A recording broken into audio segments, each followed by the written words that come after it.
Good afternoon. As a father, a husband, and a son, my first responsibility is to protect the health, the safety, and the security of those who I represent. For anyone who is affected with this virus, maybe you lost a loved one, maybe you're battling it, or maybe you even lost your job. What I want to say is we're working for you. That is why I'm glad that the Senate has come to an agreement, and they need to act, and they need to act now. For over a week, House Republicans have worked with our colleagues in the Senate to put together a really bold relief package in this time of crisis. Now, unlike the financial crisis, this is not a result of fraudulent or irresponsible business practices. This is really a black swan event, I will say. And we'll do whatever we need for the American family, the worker, and the small business until we are on the other side of this. This legislation in the Senate will be an incredible help. There's a few main things it provides. First, it provides the resources for hospitals that are running low and need the liquidity and need the help. Secondly, it provides the family direct payment for those who have been hurt or injured in this process. It provides to the businesses, and especially those small businesses we all know and love that are shut down now, but it provides them the resources to stay afloat during this time, but more importantly, to keep their employees hired. And here we provide the resources for their rent and their employees, and it will be forgiven if they keep them hired. And for business as well, we give them the incentive to do just the same. As I look at this bill, and when I met on Sunday, there's not much that's changed. Probably less than 1%. But the number of people that had to make the decision around their kitchen table that had a small business to decide to lay somebody off because the inaction is wrong. That's why I'm hopeful that we can get this moved through the Senate today. I know they have some corrections on some of the texts. I think that could get done. And hopefully will be the time inside the House. I've been on conference calls for the last week with our members, keeping them abreast of where we are. On one today, and we'll be on one later today. I want to make sure we review it, but do not slow it down and be able to move this to the President's desk as soon as possible. With that, let me take questions. Yes, ma'am. Democrats have characterized this, well, at least a few days ago, as a corporate giveaway. What safeguards are in place to ensure that it isn't a giveaway, that for major corporations that will be benefiting from this, that it is, loans and not grants, and that they will, ultimately pay the government back? Walk us through that, how it's not a corporate giveaway. Well, it's not a corporate giveaway, and let's walk through what it actually does and what it provides. If you look at the first portion of it, you'll get about $250 billion set aside for direct payments for those who make $75,000 or less to help them. Secondly, you're going to get about $350 billion in small business. Now, you're talking about more than $500 billion when it comes to businesses who are larger than 500 employees. As we hear day in and day out, they're about to lay individuals off because they do not have revenue coming in. This will provide a much different than a direct grant or government giving them money. What government's going to do is going to secure their ability to have a loan at a lower rate so they have the liquidity to keep people working. We also were able to add a provision of a retention tax credit.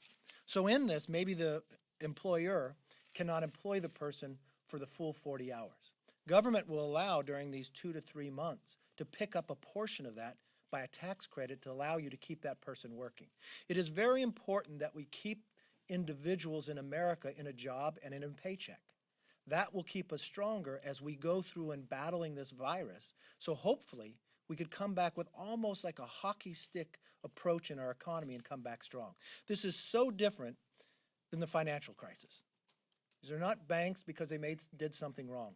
These are businesses that had to shut down for government asking to combat and keep us healthier and safer. And with that, we'll give them the security of a loan, backing it up, going through their banks to provide them the liquidity, but also give them the incentive to keep people hired. Are you comfortable, do you think your conference would be comfortable with potentially passing what you've seen of this compromise by unanimous consent so that people don't have to come back from wherever they are for recorded votes? I know we're in a very challenging time. I know we have members who are quarantined, members who are battling the virus, members in New York City who could not travel here without 14 days. But I don't believe we should pass a true $2 trillion package by unanimous consent. There is a way to do it by not having to have everybody here, but also allowing everybody to have a voice. I think we should have time for debate, but I also think it would be able to pass it by a voice vote. And with a voice vote, it gives you the opportunity that your constituents and those who represent you could debate the bill, could voice their opinion and not say that everybody is agreeing to it, yes or no. But more importantly, they could also put across the desk, because some have a problem for travel to get here in time. So I think they could put across the desk where they would stand on the bill itself. I think that achieves our goal by not slowing the process down, but giving us time to read the bill and making sure that it gets through. Yes, sir. Last question. No, they have a bunch over here. We'll take some more. Once the Senate passes a bill, how soon do you think the House could take this up? Well, I would hope we'd at least have 24 hours. The Speaker has said she'd give us 24 hours, and that's why I'm taking the time right now to our members, walking them through. I want to thank the number of the members inside the House on the Republican side who worked on this bill. Early on, we did conference calls with our committees. They worked on ideas. They provided it to their counterparts over in the Senate. The way Senator McConnell actually crafted this bill was the way it should be done. He did it bottom up, where it came through committees. He did it bipartisan, where Democrat senators were involved in the discussions. And he did it bicameral. Our ranking members were in communications with their counterparts over in the Senate, and you'll see a lot of the ideas through the House Republicans are actually in this bill. The unfortunate part of all of this is the delay for the last 3 days. There was no need for that. That was politics at its worst. The idea that you would have the number 3 inside the Democratic Party say to take advantage of this situation, to, what did Clyburn actually say, to recraft, to reform, in the idea of what they want in their philosophy, that is not right. People are hurting. People are losing their jobs. How many people were laid off in the last 3 days? How many people had to make that decision when this could have been passed and stronger for this American economy? Yes. We know that there are still a few sticking points, which is why we haven't seen final bill text on the legislation. What are those as you see them, and do you have any concerns with what they're still working through? I don't have the complete text yet. I have where we were on Sunday. I have the ideas of where we're going. So we're reading through whatever parts we have now. I know the senators are doing the same. I think that is smart to make sure there's not a problem with it. Sometimes when you move a bill, there are always 1 or 2 problems in there. We want to make sure the money would flow correctly. We want to make sure the small businesses would be able to secure the money quickly. At the same time, the hospitals and the states as well. Yes. President Trump wants to give a hopeful deadline, Easter, and even then, as far as having business go as usual, would only be a few places here and there. This goes on for several months. Where do you see the economy going, as well as even campaigns going forward? Well, I don't worry about a campaign right now. I worry about the health of America. And that goes to the individuals making sure they're getting treated. It also goes to the jobs of which they're losing. That's why this bill needs to move forward. I know the president, the action he took early on, denying the flights from China coming here, saved a lot of lives. I know he's taking the advice from a lot of experts. I watched just Governor Cuomo today say that the number of being affected in New York is large, but the doubling a few days ago was in 2 days. Then it was 3 days, and today it's 4 days. So it is showing that part of this is working. I know the president will take all that advice and also at the same time make sure to keep us healthy, get legislation that gives us liquidity and capital to keep people employed, keep small businesses able to survive, and at the same time, when we get through this crisis, that we could come back economically just as strong. And remember where we were before this virus hit. We were at our strongest point than we've been in more than 50 years. Just the month before, more than 270,000 jobs. But right now, it's different.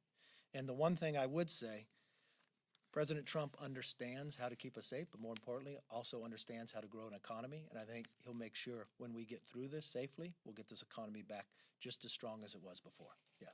Two-part question. First part, if there is a voice vote, can you ensure your members, when they come here, and stand up and ask for the yeas and nays? And second part, is voice voting a long-term solution if House members can't return to D.C. for the next few months, few weeks, you don't know how long?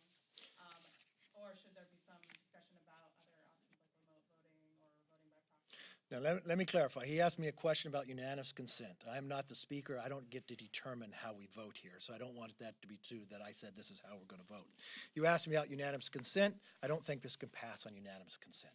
I do believe a voice vote would allow people, you first have to have a debate and a time. Think of the size of the bill that you're asking members to vote on. They need to have their constituents have the ability to have their voice be heard, whether they're for it or against it, and why they stand where they do. Then if you have a vote, a UC does not give you a vote. A UC says it just passes. A voice vote allows you to have a vote. There are people who has a challenge to get here. So it also gives them an opportunity to put across the desk where they stand on the bill and how they would have voted had they been able to be here. I'm not sure. We'll have to take that up as we move forward, where the situation and what's the opportunity for people to get to Washington, D.C. and have time to debate the legislation. Did you have a second part, or were those both? Yeah, the second part was long-term. I mean, if the House members aren't coming back, like, as a larger group, Look, you think you guys should look into remote voting and proxy voting or other options that? Look, long-term, this country's going to be back, and we're going to be stronger, and we'll be back in the House, and we'll be working. There's many of us here working now. You watch the Senate, what they've been able to do. Right now, for the security and health of America, people are home, rightfully so. But I know we'll get past this, and when I look at what's happening out there, you look at, in the last 8 days, there has been more tests on this virus than there were 8 weeks in South Korea. Every day we learn something more about this virus, and every day, through the ingenuity of our companies, we get stronger. We find ways. It took us 2 years before we're in the first trials when it came to a vaccine for SARS. We are already in a clinical trial where individuals are receiving the vaccine. It'll take us a year or more to get there, but we're already that far ahead. Every day we find something new, and every day we get a little closer to solving this problem. Yes, sir. The sticking point for a lot of Democrats in the Senate was oversight over this $500 billion funding pool. They say, many of them now, that they are happy with the restrictions that they've been able to include in the bill. Are you now satisfied with those restrictions? Look, I always believe in transparency. I don't see much change. That wasn't what the Democrats' sticking point was. I was in the Sunday meeting. They wanted to change election law. They wanted to make sure the Green New Deal came in. They did get something in. They got another $24 million for the Kennedy Center. That's what we had to wait 3 days. That's what they fought for. Unfortunately, we could have passed this 3 days ago. The president would have already signed this bill. Resources would have already been going out, making sure people are keeping care of their health to these hospitals, that every single member of Congress has heard from their hospitals in their districts that they have a problem with liquidity. From their small businesses is shut down. They'd be receiving the ability to have the money that to pay their employees, so their employees would not be hearing that they were being laid off. I don't see what they achieved by waiting 3 more days, but causing more pain to America. Yes, sir. One point of clarification. You said you want at least 24 hours of review. Is that from when the bill text comes out or from when the Senate takes their vote? I used the 24 hours based upon what the speaker had promised ahead of time, that she would always give 24 hours. I don't schedule the floor. That's why I'm trying to keep our members abreast of what's in it. I've done a number of conference calls, walked them through what we know about the bill, a number of our rankers each day. I would think as much with the bill of spending $2 trillion that 24 hours would at least be appropriate, if not more, for the ability for people to read the bill, have the time to review it, not delaying it, and then have the debate on the floor. So at this point, you'd be okay with a Friday vote would be appropriate? If we have the text, we're sitting on Wednesday, yes. Assuming we have the Yeah. text there. And my more substantive question is, there's a number of Republican senators who have today pointed out an issue with the bill that some people could get unemployment checks that are bigger than their usual paychecks, and they argue that that would disincentive going back to work. That would Is not. that a problem in your view, and would you want to see that change? Yes, that's a problem. This is not a moment in time when all of America is trying to come together that someone should benefit and get a higher payment than they're actually earning while they are working by taking money from a taxpayer to pay you. I don't think any American would actually want that. So why wouldn't we just correct that bill so that couldn't happen? It's a text problem inside the bill itself, the way it's written. It's not hard to correct it. I think all Americans would want that corrected. I don't think anybody in America would want to get a benefit out of somebody losing their job, somebody losing their life over the virus, let alone take advantage of a government during that time. Yes, last question. What do you think this says about the preparedness of this country to deal with something on this severe level? Markets tanking, businesses closing, and the medical community not even having the most basic protective equipment.